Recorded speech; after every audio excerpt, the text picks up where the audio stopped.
And everyone knows it as well.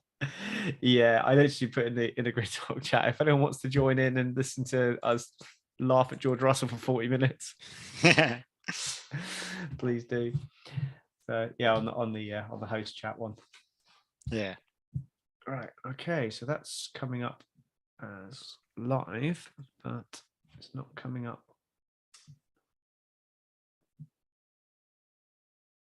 I've got it live. Yeah, we go. Just took a minute to catch up on mine. There we go. Great. Let's close the chat window down. It's so confusing looking at the YouTube because everything's the opposite. Yeah. Is it opposite for me? Wait for it to catch up. Well, which hand's your ring finger on? It's a good point. Yeah, well, yeah, it's like if you're looking, yeah. See, this is the way I've got it viewed on Zoom, is that it's a mirror. So this hand is my left hand. Yeah, well, it's confusing because I've got. Well, it's not left because I've got Zoom open, and Zoom is on a mirror. Yeah. So the writing up here is the wrong way around for me. Yeah. But then I've got OBS right way around open. For me. That's confusing. That's because there's an option you can put in Zoom where you can set it so it mirrors. All right.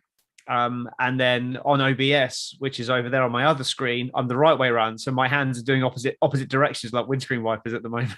All right. It's very confusing, but I have that as a nice small screen so it doesn't distract Ruby's me. Already at me. Ruby, leave me alone. Soonish, yeah. This is Irish time. It's fine. We're all right. Okay, I'm supposed to be at work anyway. I didn't say that. Yeah, I'm meant to be building a house. Actually, yeah. Well, I've nearly finished, so we're in. Yeah. Nice. I'm in my new house. This weirdly isn't my office. This is weirdly a sensory room, but because my office has currently got all of my crap in it, which is AKA the container, I'm having to use this. Yeah. I'll tell you what we've been doing to our house shortly. Well, I can guess, but it's all been all over Facebook, hasn't it? Yeah, I'll say it on the podcast because I'm pretty sure everyone knows now anyway. But yeah, it's fine. Right, should we start this thing then? This house is so hot though. Like literally, like because it's so thermodynamic, it's like the most hottest house. I'm sweating my ass off. There we go. I'm sweating my ass off. It's going to be fantastic. Right, here we go. They're starting. Max Verstappen has taken the checkered flag to win. That was absolutely brilliant. No, Sergio Perez is giving it everything. You can't hear that, can't you? Yes. We didn't do the usual checks. I better get my notes up. And into each other goes Valtteri Bottas and Sergio Perez. Bottas took out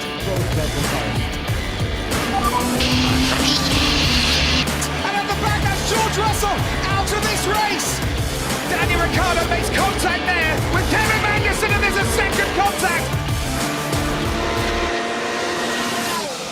Hello. Well, who are we going to laugh at more today, George Russell or Lance Stroll? Well, no, Yuki Tsunoda, Ocon. It's not Tsunoda's fault. Well, it's qualifying was his fault, but I'm sure Ocon we can laugh at as well. Oh, I felt sorry for Ocon. It's his birthday as well. Look, Owain, I always have that. Like, they've already started. I've had Ruby at me. Now I'm having Owain at me. Jesus Christ. You have to be nice to Carl because you know what it is tomorrow. It's like my birthday. Well, actually, George Russell gave me my best birthday present. Yeah. Was that sharp as ever? Oh yeah, that soundbite is a lot longer than I remember it. Might have to trim that down a bit. That's a bit long. Oh well. Yeah. What the fuck? What the fuck? I bet he was saying that. Actually, he was saying that. There was a point where he was saying that, and I was like, yeah. I think someone else said it as well. I can't remember who. I need to listen back to his team radio on F1 TV and clip a few more. I'm sure there's a few more sound bites in there that we can. Happy birthday, Ruby! Oh, Ruby and Carl share birthdays. There we go. Do you know what, Ruby? We're Christmas babies. Yeah. There we go. I've just ruined your life. Yeah. Well, do you know what that means? Jesus, Jordan. Did none of these people work or have lives? Like, I love the fact that we're doing like a midday one and we've got like people on the chat. Like, Oh, wow! This is like the busiest chat we've had for quite a while. That's like all of 5 people on there. That's great. Well, we should probably talk about Formula One in that case, shouldn't we?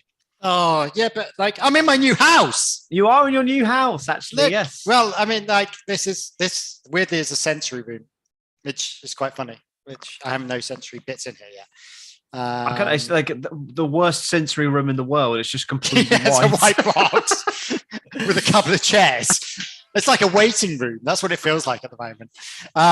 Yeah. So if you do hear bits going on behind, is because I am in the new house and I've still got builders, carpenters, painters, and plumbers in at the moment. Oh, amazing. So it's we moved in on Saturday. So anyway, we should talk some Formula One. But yeah, and I've been clearing out the upstairs bedroom, which will be the nursery.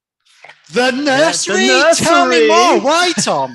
Why? Because I can now actually formally announce that my wife is pregnant and we are having our first child, which is Woo! amazing. Baby. Well, this is good news days. Yes. Yes. We're having babies. Some more Monkeyseat kids. Yeah. So I'm going to start next season and then we'll see what happens after that because come March, end of March, I'm going to be quite busy. Look, I've had 3 of them and I've managed to cope. Yeah, to be fair. But you've only had, in fact, when was your 3rd child born? I won't say her name on here. October 2016. You can say her name. I don't care. Really? That long ago? Oh no, 2016 was Killian. 2020. I was going to say you worked quick. You got married in 2016. You have 3 kids. Hang on, October 2020. How old is she? She's going on 4 in October. No, she's 3 in October. Oh, I can't work this one out. I'm just trying to think. I don't think you've had a child while we've been podcasting because we started in what, April 2020. Yeah, so I have then had a child. Have you had one? October. Then? Okay. We've done 3 seasons of this, haven't we? This is season 4. Jesus, there we go. Yeah, well, if we've done 4 seasons, I've had one kid that's 3. So okay, fair enough. Going on 3. She's 2 going on 3. Yeah, but when was she born? Oh, October. Feck off, Tom. October 2021. Okay, fine. No, okay. 2020. October 2020. 2020, yeah. 3 in 2023.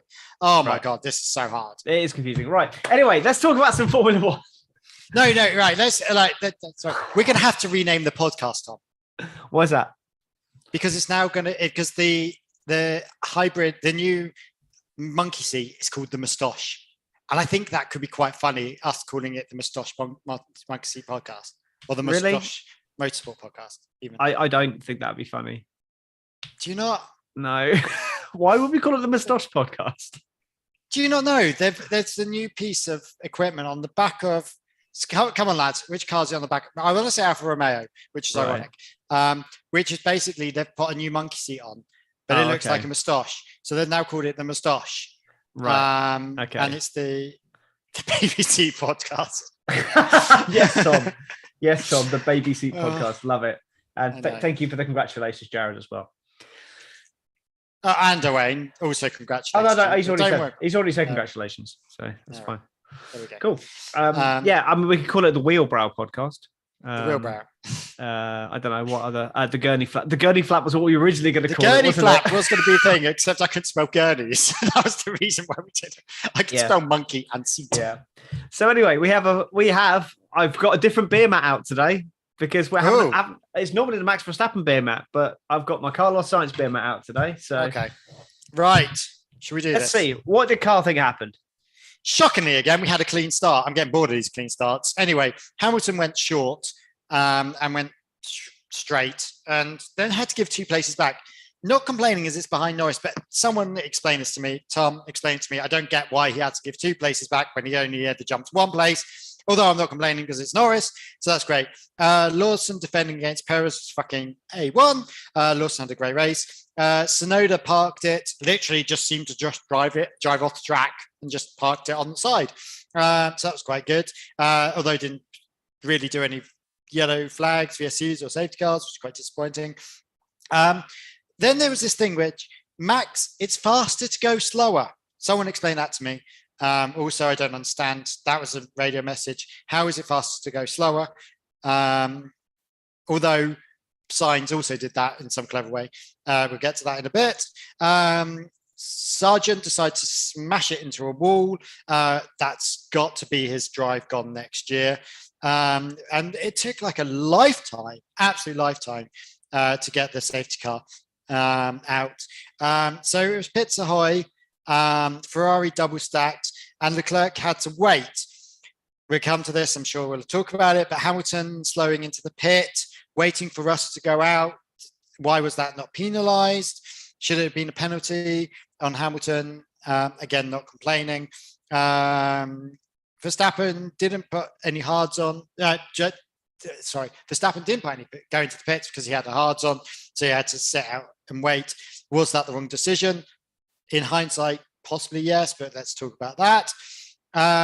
No idea what happened, but Max got overtaken under a bridge. That fucking bridge, when you get an aerial shot, what's the point? You can't see jack shit. I've no idea what happened. 3 went into a corner and 3 came out, but they were in a different order. So I've literally no idea what happened. I think that was Norris as well in that one. But Verstappen must have had a real complex with all this overtaking. Perez, Ocon, Alonso, great little fight there. Perez also had the hards on from the beginning, so didn't pit. Eventually pitted after falling back almost to 15th or something, which is, his drive has got to be gone. I know it wasn't his fault, the hards, but he wasn't fighting as well as Max. And then Verstappen followed on the next lap and both put mediums on. Obviously, those mediums lit up, and that was quite good. Ocon loses his engine. Just stopped. I feel so sorry for Ocon because he was having great battles and great races. And Ocon loses, and then that throughout VSC. Mercedes both pit, and Alonso fucks his pit. He tries to go to the softs, and that was a complete. I don't know what happened. I don't know how that even happened.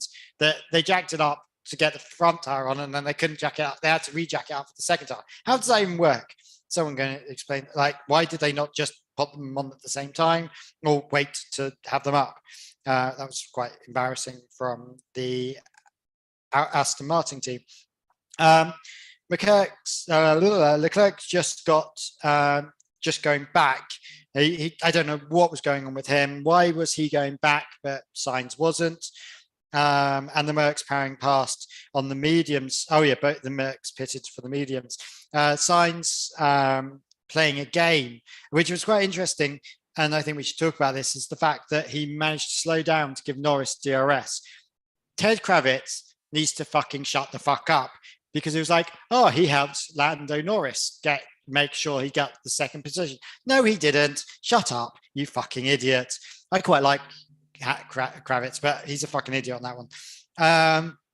Norris hits the barrier, literally just tapped it, and Russell follows him on, hits the barrier, and smashes into a wall 3 corners from the end. I literally jumped for joy. I've never been so happy in my life. Happy birthday to me.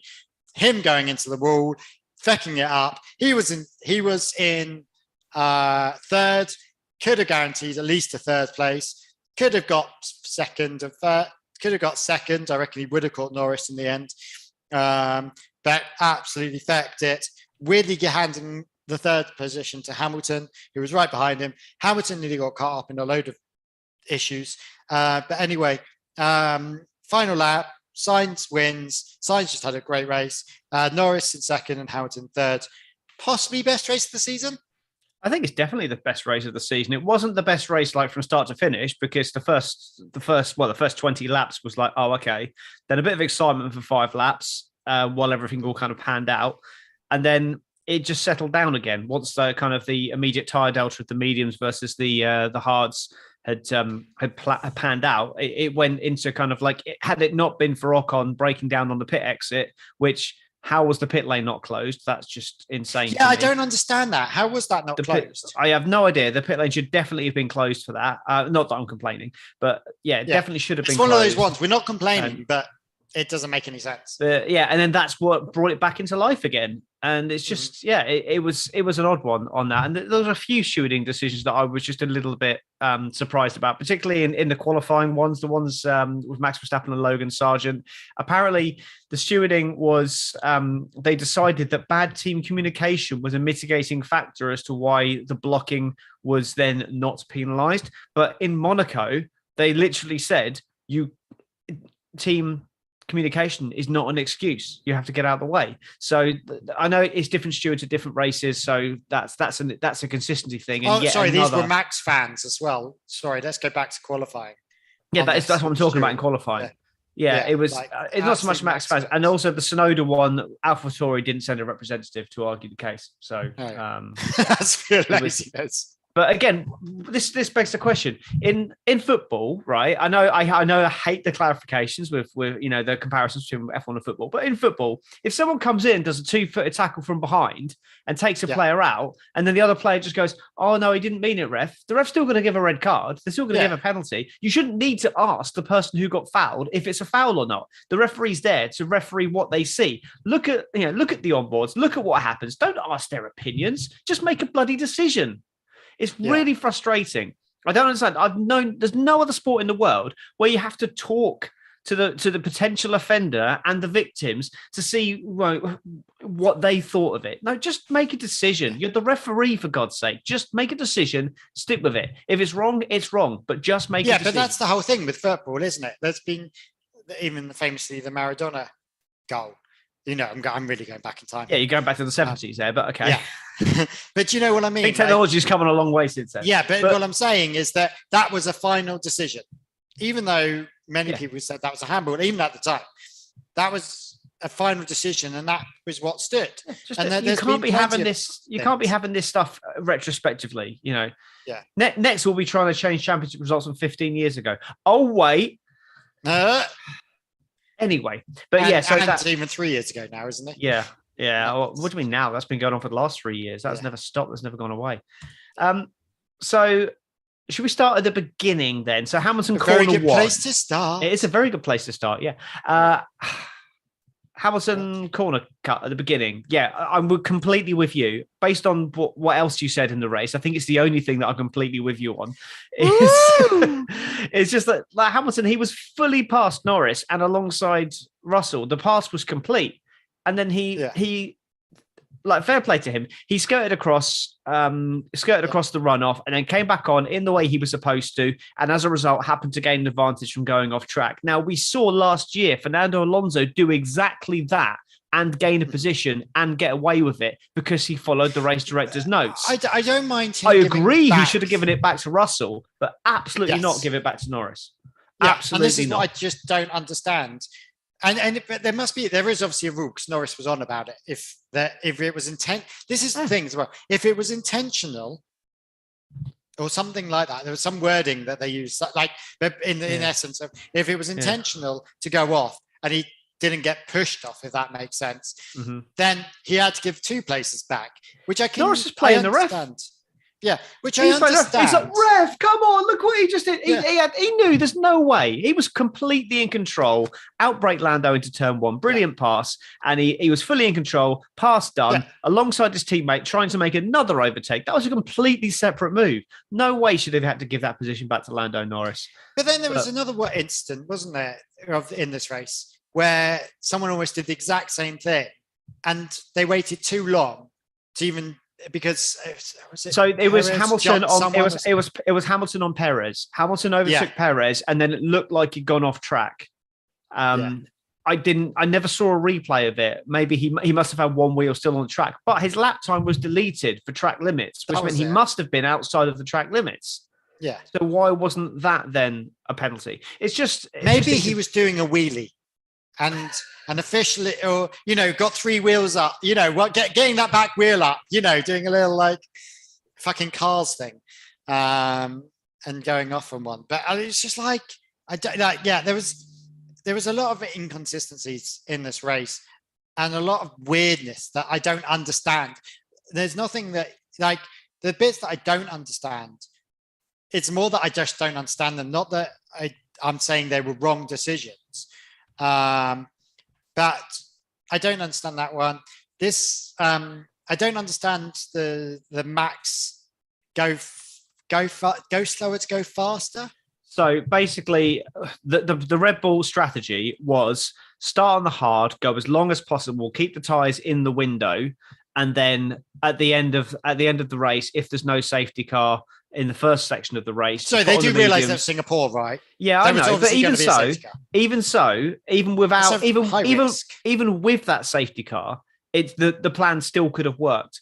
But what we saw on the restart after that safety car, if Max had just been driving around not cooking his tyres in that first stint, he wouldn't have been anywhere near as vulnerable to those medium tyre runners because the degradation was so low and the pace at the front was so slow because Sainz was backing everyone up. Verstappen could have kept those tyres. He could have done the entire race on those tyres, no problem. But because he was cooking his tyres so much in that section there, he didn't need to be a second behind the cars in front. And as a result of that, the aero wash means that you're sliding around, you're putting extra pressure on the tyres, putting extra heat through them, and just wearing them out a lot quicker. So if he just kept a couple of seconds back, just easing up and easing through, the pack wasn't getting away from him because Sainz was driving so slowly. So slow it back. And then when the pit stops do happen in the inevitable safety car that always happens at Singapore, then he can then push on with tyres. Although his tyres are much older, because he hadn't been pushing them, the offset wouldn't have been anywhere near as strong. You saw him dropping like a stone when they came out on the safety car restart because everyone had so much better tyres than him. Yeah. If he'd have kept them alive better in that section by going slower, then he would have had he would have been in a much better condition, and he probably would have he would have been ahead of Charles Leclerc 100%. And he could have potentially pushed up towards that battle at the end as well, because he was absolutely dynamite in the second half of the race on those medium tyres. But what he needed was a safety car. Choice wrong? Should they start in the mediums? Well, look, hindsight, yes, but equally with that, if you're going to pass at Singapore, you need a tyre offset. And if you do the same as everyone else, you're never going to have a tyre offset. What they could have done is started on the soft tyres, expecting there to be an early safety car, but then they would have just been on the same tyres as everyone else anyway. So I think potentially starting on the hards, going long, it was the only way that they were going to get themselves clear air. But why did they not pit with everyone else and jump onto the mediums? Well, because it was far too early. I mean, in hindsight, they could have potentially got to the end. Those mediums would have coped, I think. They could have done 40 laps, I think, or 42 laps, I think, given that the pace was so slow up front. I wonder what the Pirelli. But again, if you're going to stop at the same time as everyone else, even if you're putting on a different tyre to everyone else, you're just going to stop at the same time as everyone else. You're not going to be able to pass. You need a tyre offset. So you need a much younger tyre that's also a quicker tyre, like we saw with the Mercs at the end of the race. They had younger tyres and they had better tyres. So that's why they were taking a second and a half a lap out of these guys that were quicker than them over the course of the race. The tyre offset is huge. So that's the only way you can make a pass at Singapore, if you're a good couple of seconds a lap quicker than the car in front. And that's why when they got there, second and a half quicker, George Russell got up to the back of Norris, and this is where I'm going to disagree with you. Carlos Sainz did play an absolute blinder with that, allowing him to DRS. Oh, no, sorry. No, I am agreeing. I think we are agreeing on the same thing. Okay. My issue being was that Ted Kravitz on TED Talk, because I call it, but Ted's whatever. Notebook, said that that Sainz helped Lando Norris. No, Sainz fed Lando Norris to the fucking Lions, the two Mercs behind him. And it wasn't helped. And it was the cleverest move I've ever seen. I understood it. Like this, that I can understand him pulling back, getting the DRS. He adds to the DRS train. If it feeds into the system, he knew he had that ability, that Norris was never going to catch him, even in DRS.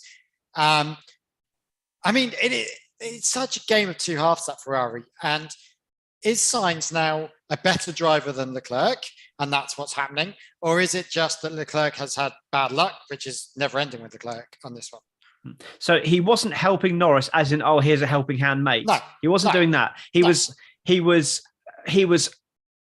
helping Lando Norris not be overtaken, which then helps his race. Because as soon as a Mercedes gets ahead of Lando Norris, he's a sitting duck.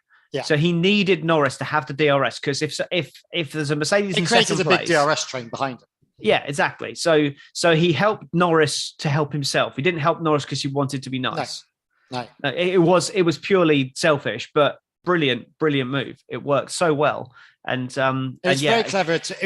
That shows the real driver. Do you know what I mean? Of reading the track of what's going on behind him, almost like Alonso does in his best. He's reading the whole track and understanding what's going on in the whole track. While many other drivers don't understand what's going on around them. Yeah, I don't think that Sainz is a better driver than Leclerc now. I think he's a better thinker. He's a more intelligent racer than Leclerc. If you've got a driver that you want to put a car on pole, then Leclerc's your best shot. Sorry, I shouldn't have had Diet Coke before doing this podcast. I've got water right here. Look, I've got my massive jug of water, but it's very, very. It's very girly, isn't it? It's not really your bottle. Are you sure? It's mine. Yeah, but all colours are gender neutral. We know that. Hence why my nursery is going to be green. But anyway, can't remember what my car. No, mine was a baby blue, but that was more of it. Just happened to be baby blue, and we couldn't care. It was a grey blue. No, I just wanted to drop that back in there.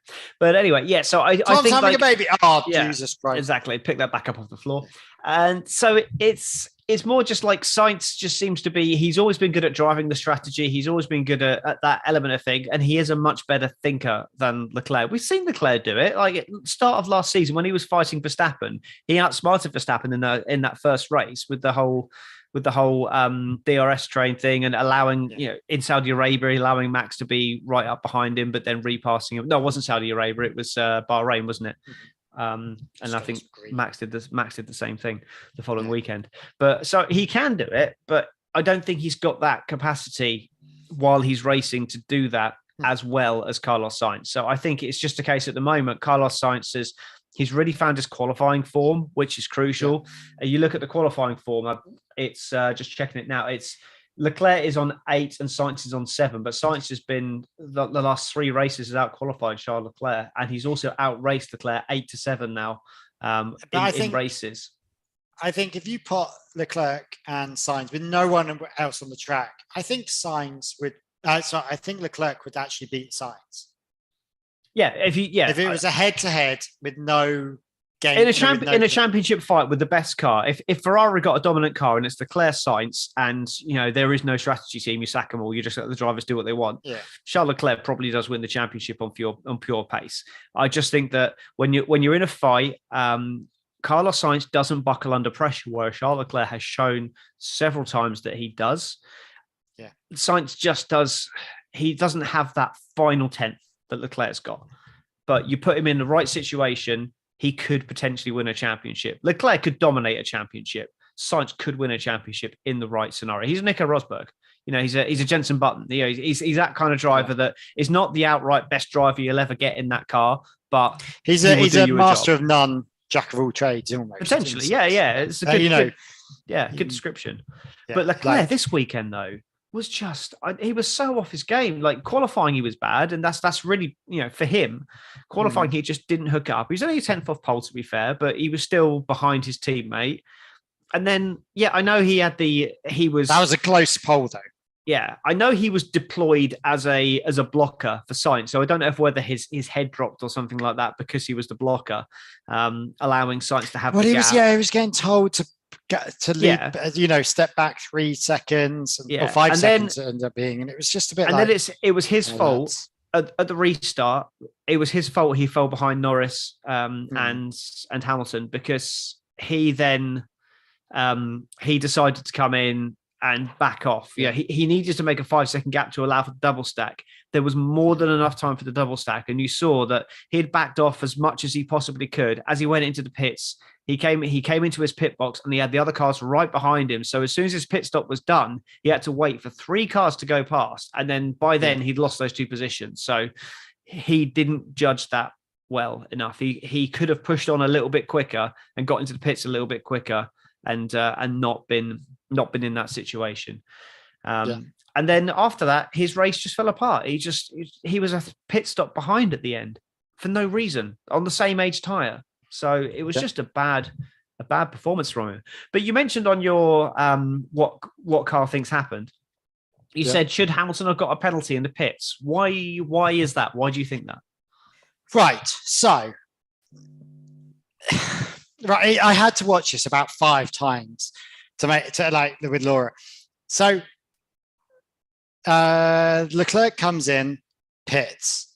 Russell goes past. You see Russell going past, and goes into the pits almost instantly behind Leclerc there. And then Hamilton slows down. He does slow down. It is a slow pit. Do not get me wrong, but there is obviously a moment where he's having to slow down because your one Russell is still in the pit. So he's slowing down to get into the box, obviously not knowing if that pit's going fine and everything's dandy with it. So he slows down, and he actually then Russell leaves the box. Grand. At that point, he should be keeping the pit limiter and getting into the box and braking as soon as he's in the box type thing. I understand that's not quite how science works, but there's near enough. But he literally crawled into the box, blocking Leclerc from getting out. And that was a long wait for Leclerc to get out so that Hamilton can go in. So my thought is that Hamilton deliberately slowed in the pits to gain an advantage and give Russell an advantage in both senses. We saw Lando Norris do this. I can't remember if it was the end of last year or beginning of this year, but I think it was this year. He slowed up in the pits, and there is a delta that you have to stick to. And if you are necessarily slow in the pit lane, then yes, it's a penalty. But there is a delta to it. So I think he was on the limiter until the point of where he was pulling into his box. It's very tight at that point because Ferrari and Mercedes are right next to each other in the pit. So he had to go slow right down to pull in behind Russell. So yes, he did slow down. I don't think he slowed down enough to warrant a penalty, but he can't just go barreling into the back of George Russell because there's all people around there, and there's not really space for two cars in the pit boxes. There's, side by side, or it's a very small pit. Yeah, well. Back to back. Yes, that's fine. But when you've got people running around in the front and in the back of those cars, remember they're still going 45 miles an hour or something. You go out and stand in front of another car at 45 miles an hour, see if it scares you. You can't. These cars are used to going 200 miles an hour, but they've got to stick to those speed limits. And if you're pulling in behind another car that's in the box, you're going to have to back off. But then my answer to that is you cannot do that. If there is a car in the box, you cannot slow down to take an advantage for yourself. He should have been pushed on. Do you know what I mean? I think it was on the edge, but it was a safety thing, I think. And again, if he'd have slowed down too much. And what was the safety thing? Well, the safety thing is you don't want to run over people because people are soft. Precisely. So Russell so Hamilton should have been sent away. Do you know what I mean? No, I don't think so. I think that there is room to do it there. This has only transpired because Ferrari were in the box as well. If there was no one anywhere near that, he could have just swept in effectively through the Ferrari garage a little bit and then lined up behind Russell. But he's still got every right to make that pit stop. I think as long as you do it in a safe way, which he was safe, he inconvenienced Leclerc a little bit, but equally someone else coming into the box as someone else is about to leave. I don't want to be the person that says this, but I am. Double stacking should be banned. It's a safety issue for a number of reasons and causes a lot of problems. No, I disagree. I think it's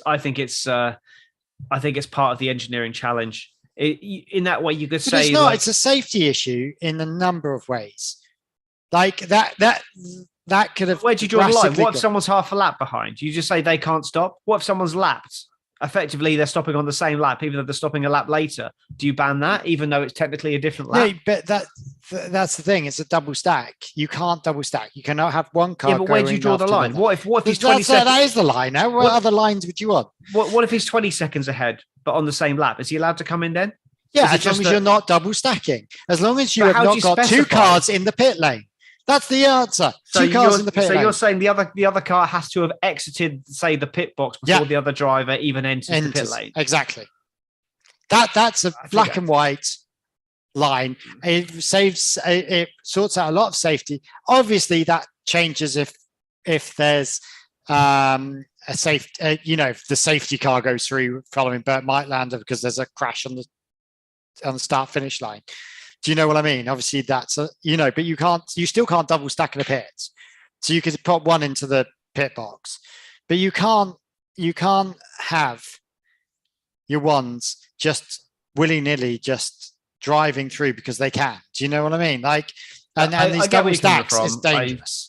I get where you're coming from. I think as long as it's done in a safe way, that's fine. And I don't see. I think you can do that. And as Ruby's put in the chat, should stop pit stops in the first couple of laps of safety car periods. I mean, that just takes the fun out of it.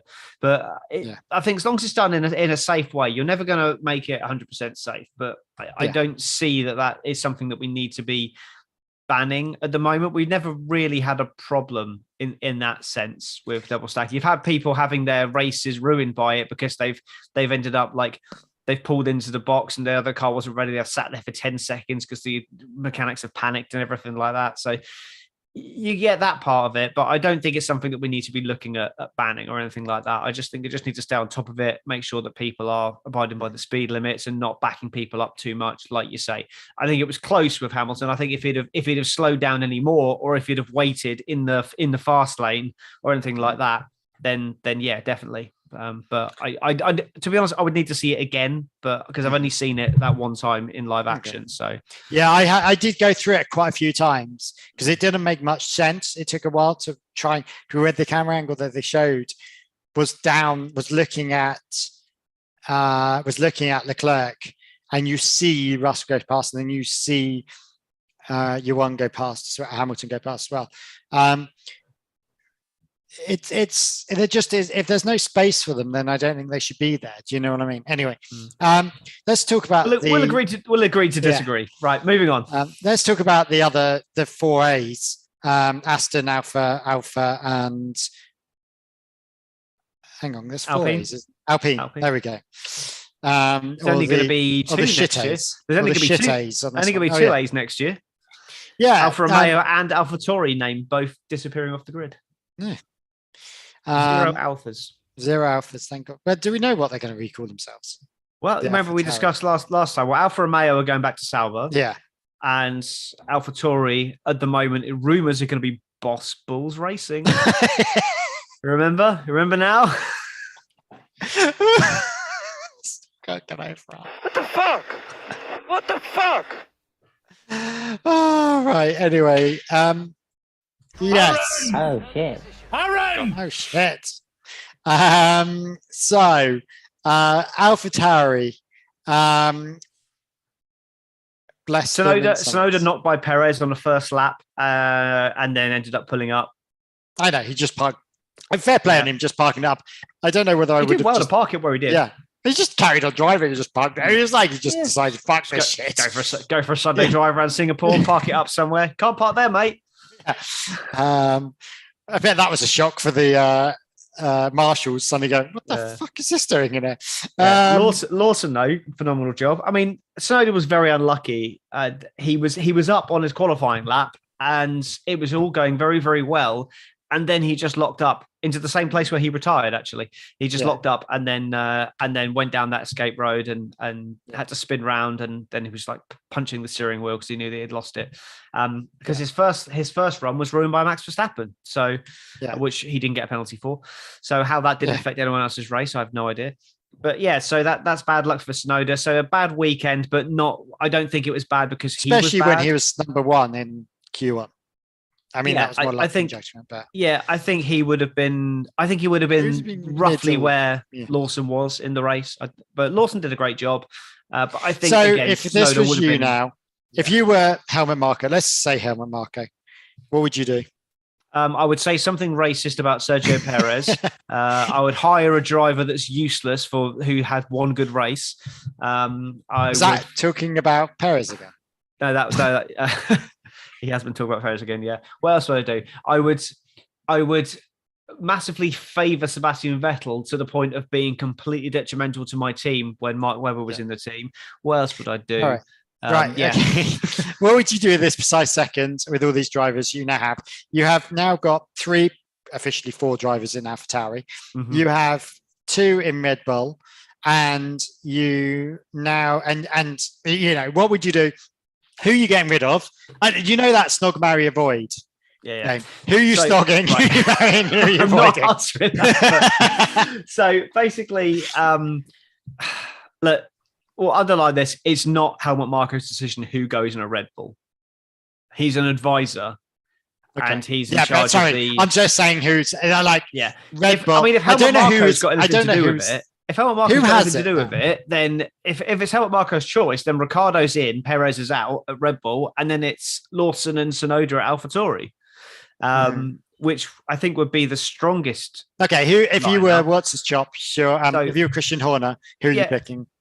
I think the sensible choice is Sergio Perez. He's not been that terrible. He's for next year, but then I wouldn't, because I would say the financial benefits of having Sergio Perez, the commercial benefits of having Sergio Perez, and the fact that you would have to cancel his contract and pay out for that. I know it doesn't come under the cost cap, but the benefits of putting Daniel Ricciardo in, or even Liam Lawson or Yuki Tsunoda, I don't think the trade-off is good enough, and it's still too much of a risk.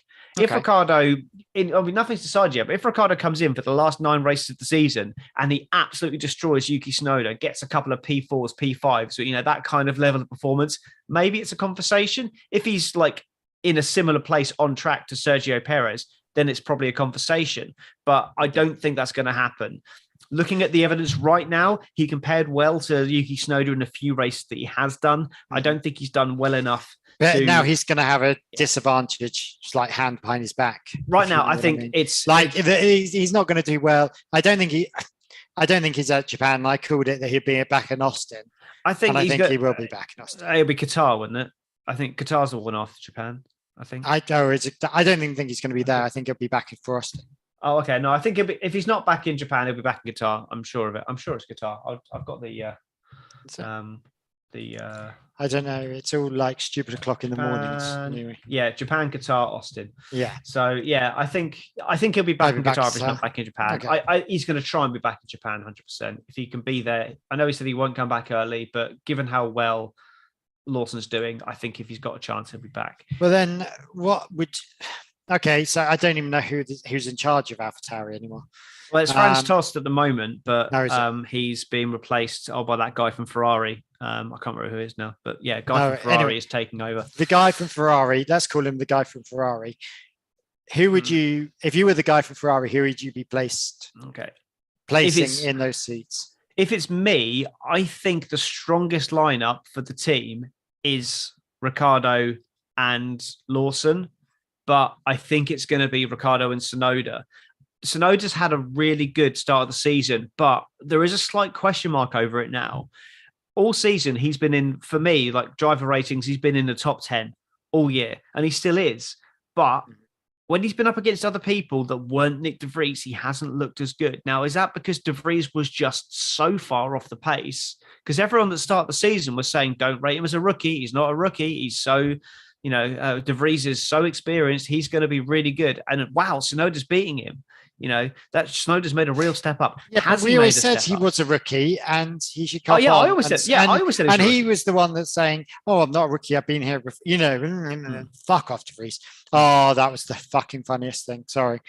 On Sky Sports, they did on the F1 show, they did an interview with Lawson. They did an interview with Lawson, and they put up the Nick De Vries and Yuki Tsunoda image, and I was just like, "No, that was 2 drivers ago." Yeah. I think it's time to change your anyway. Okay, then what would you do with what sergeant? Fuck sergeant. Well, that could be the answer. That could be the answer. Fuck sergeant. Yeah, that's the answer, 100%. Hang on. The Logan Sargent experiment has not worked, and I don't think it's going to work. He's got to give him to the end of the season, 100%. But he needs to show vast improvement before the end of the season.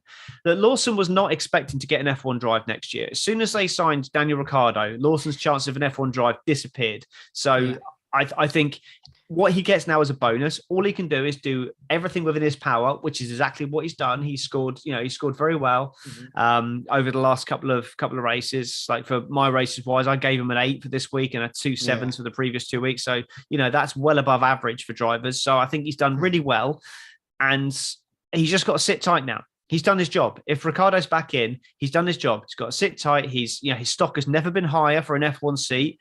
I know the only other seat that's likely to be there is going to be that Williams seat.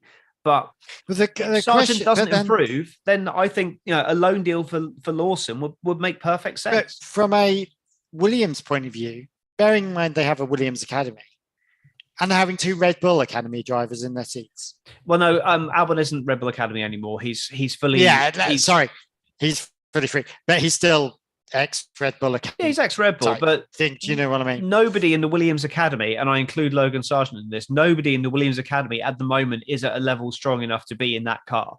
And if they're going to be scoring much more points, they're not good enough to be in the shit car. Yeah. In theory. Well, it's not that shit now, is it? It's a decent car now that's scoring points and pushing for Q3s. Last year, if you come into having the worst car on the grid, then maybe you give Logan Sargent another go.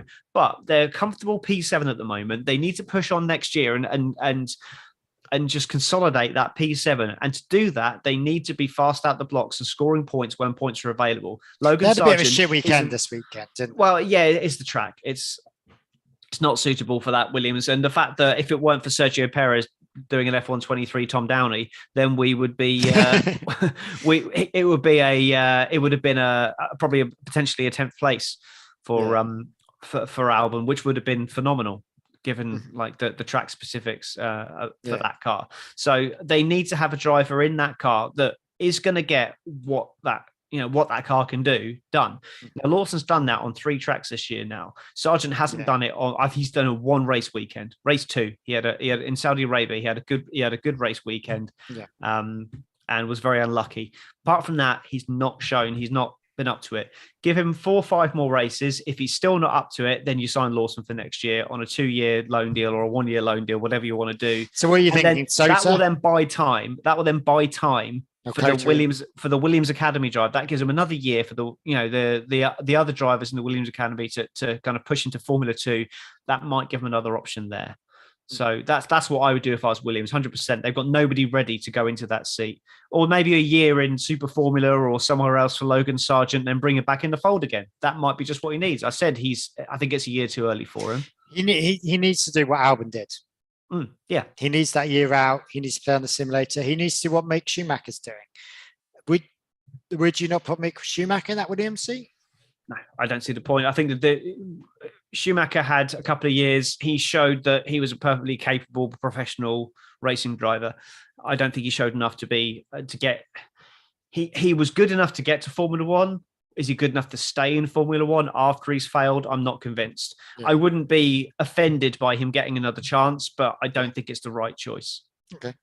But I mean, yeah, he would be. If you're definitely sacking off Sargent and you've got a choice there between a loan deal from Mercedes for Mick Schumacher with a view to a permanent transfer across, or a loan deal for not Logan Sargent, for Liam Lawson, I'd still go with Lawson because Lawson has shown that he can score points. Mick Schumacher hasn't.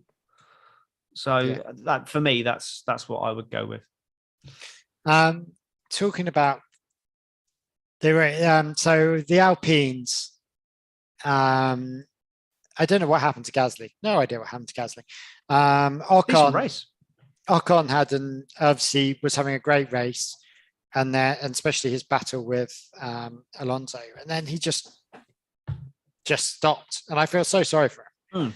Happy birthday, Ocon. Yeah, I think the Alpines are surviving.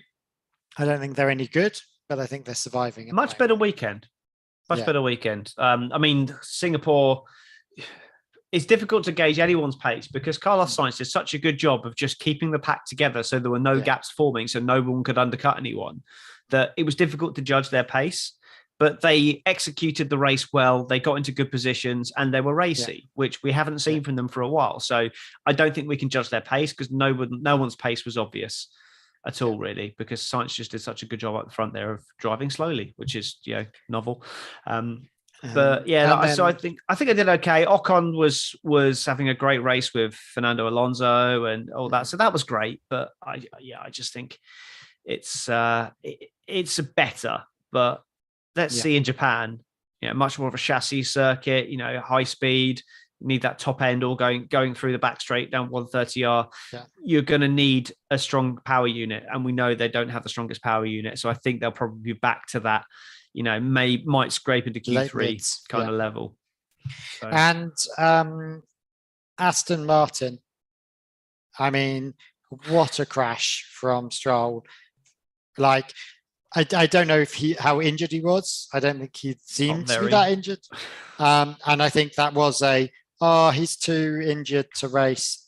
Other words, the car's so fucked, we'll never get this out. Well, they would have had it ready. I think they're saying it's touch and go, but I think they would have had it ready. I think it's more just a case of, Lance clearly isn't on his game this weekend. He's probably just going to, he's at the back of the field. He's probably just going to cause more crash damage. He's just cost him a huge amount of money on the cost cap. We saw a similar thing with Mick Schumacher when he crashed in Monaco and ripped the car in half.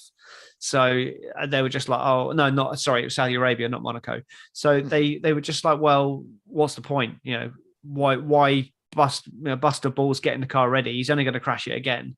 So I think it's just a case of they just like, let's draw a line under it. He's woke up in the morning. He's like, don't feel right. Okay, well, I just don't bother. If that's Fernando Alonso, I still feel a bit odd. Okay, do you want to take, have cortisone injection, dose yourself up on whatever it is you can dose up on and not be, in breach of doping regulations, and just get on with it. But because it's Lance Stroll, I think it's a case of, well, you're not going to score points anyway, so why bother?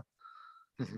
Which is Alonso had a shit weekend as well. He had a terrible weekend. He said the car was awful, which was interesting. Yeah, which is not like him to say, but equally, he's the one that made the mistake. He's the one who drove off the track. He spun on his own. He cut the pit lane, got a 5-second penalty. He had a really bad weekend. Bad qualifying, bad race. Yeah. It's just very rare we say that. I just think it was just an off. I think it was just an off weekend. Do you know what I mean? There was quite a few that had that. And then the Alfa Romeos, let's not even bother. Well, Joe did all right. He got to P12. Fantastic. Great. Yeah, great. Well done. And then did you see, I don't know if you on the Sky, it was again the TED Talk, Bottas walked past and there looked like this woman that was like autograph hunting type thing, how they all are over there. And he goes, do you want an autograph? And she went, no. Fist pumped him instead. And he went, fine. Fist pumped her. It was so funny. I was like, awkward. Anyone autograph? Yeah. If they're going free, you can have them. Oh, it was quite funny. Right. The Mercedes. I just want to clarify. Although I am so glad that Russell is okay, and I'm so glad he hit the wall and he's okay, it wasn't his fault. He still hit the wall. It wasn't his fault. All right. I do have a thought of this. I wasn't expecting this. I know. I'm not okay with this, Carl. It wasn't his fault. And I think, and bear with me, the fact that Norris was so close and the wake of the back of that car, because they were so close together, almost he got dragged into it. Do you know what I mean? There was he couldn't be out that air bubble behind him, the air hole, if that makes sense. And he basically got shafted into that hole. Maybe I'm wrong. No, I disagree. I think the wall does just out. Look, I don't know anything about aerodynamics or that bollocks or whatever. The lap on the penultimate lap 61, Lando Norris did exactly what George Russell did, just not quite as hard, and he got away with it.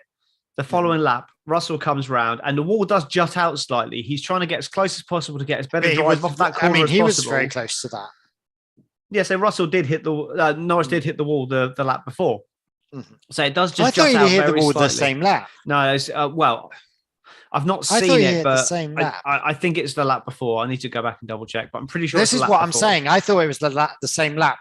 That's why I thought the wake, whatever you fucking want to call it, behind him.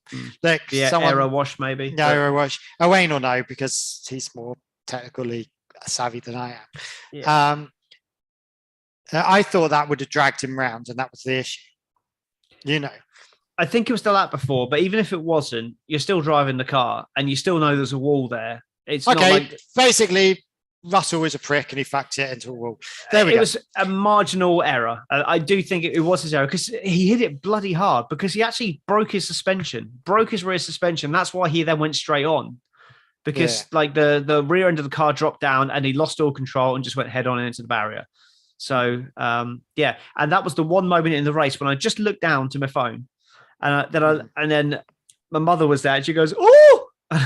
What's happened? Look up and I see Russell in the wall. The thing is, I was watching it, but it happened so fast. I couldn't understand what happened.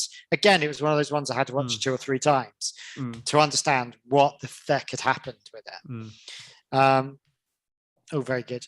I do think that if that was based on it would have been harsh on Russell because he'd been faster than Hamilton all weekend. But I just had this feeling if that was Hamilton in that position, we got a different result. We might have a Mercedes win there because he was so fast. He came out after this pit stop because he had to wait for Russell to leave the pit box and then pull in and then, Oh, sorry, did he? I didn't realize he did. Yeah, he was 5 seconds behind Russell. At the end of the first lap at the pits, he was 5 seconds off Russell.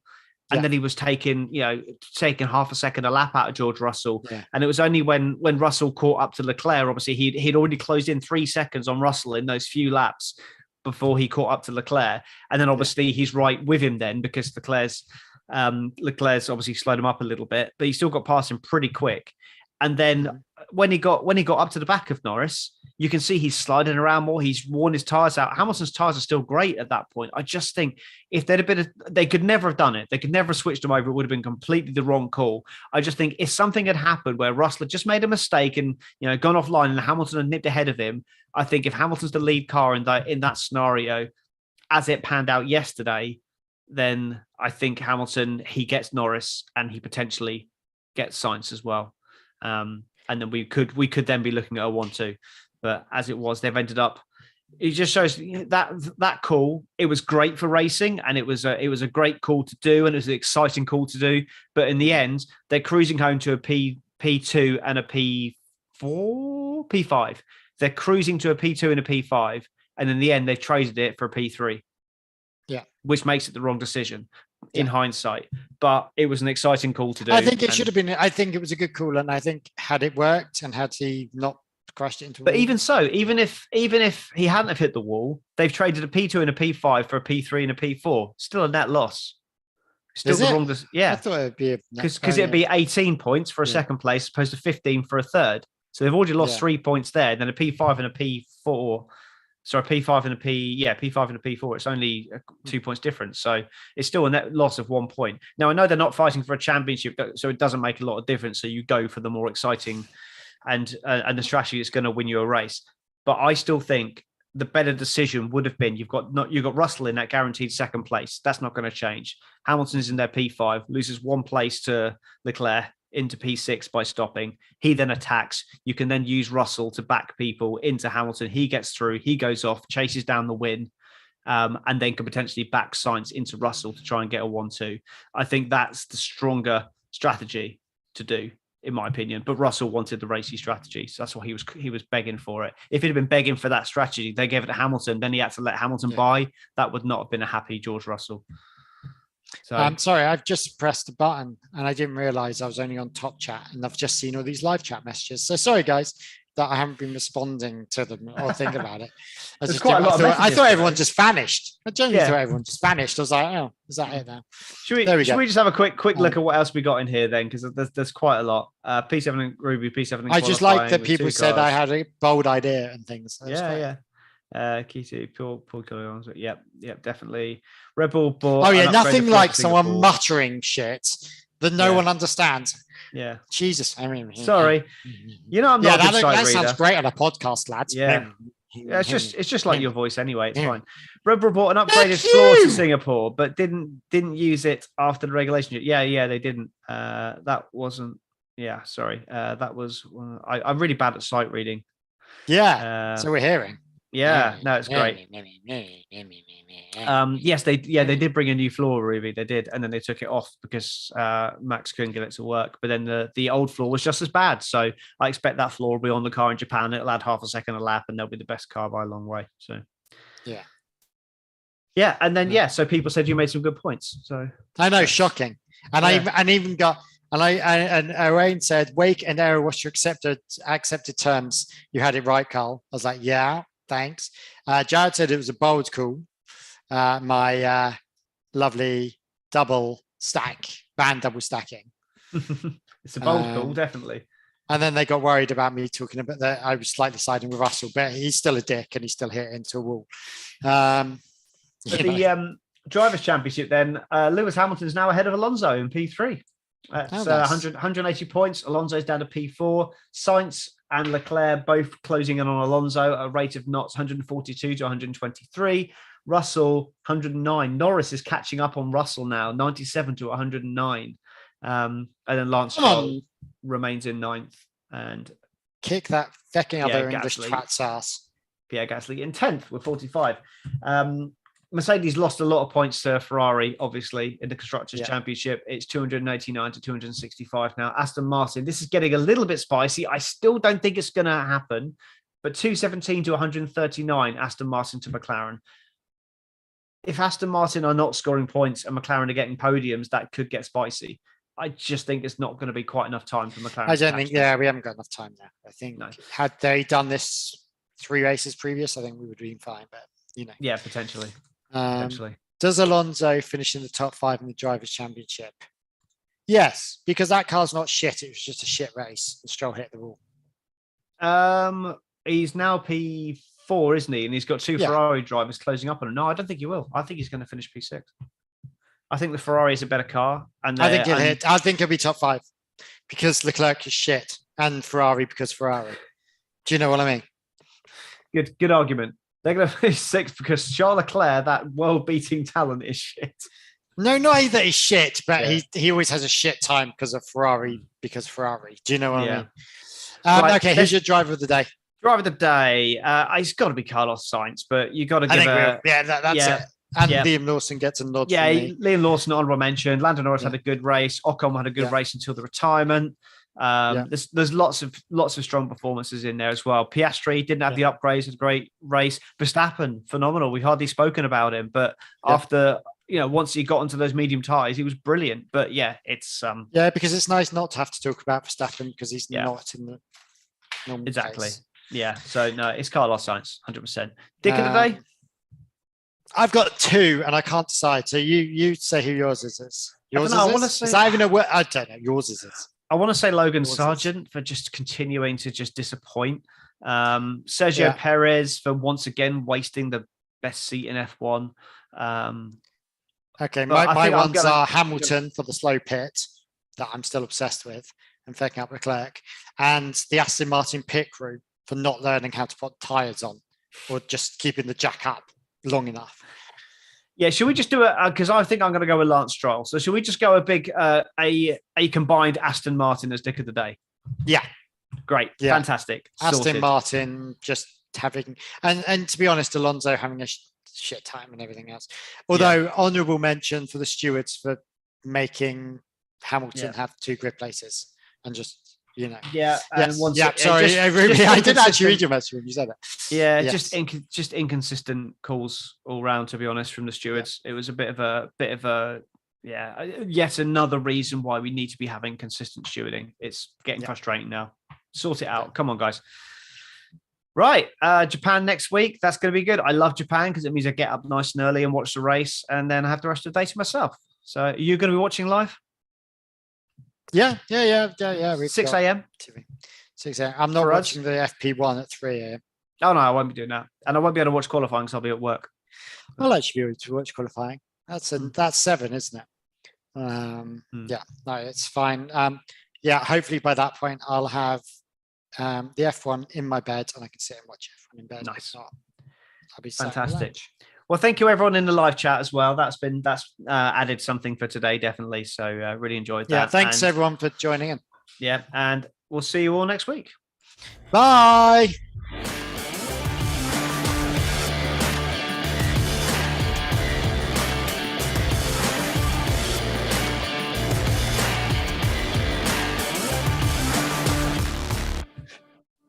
Can't believe you didn't have Russell as your dick of the day. Oh, but he's not a dick. He's just stupid. And that wasn't a dick move. It was just stupidity. And that's, there was nothing he didn't do anything wrong apart from being fucking stupid. If there was a stupid twat of the day, that'd be him. But he definitely wasn't a dick. Nah, you've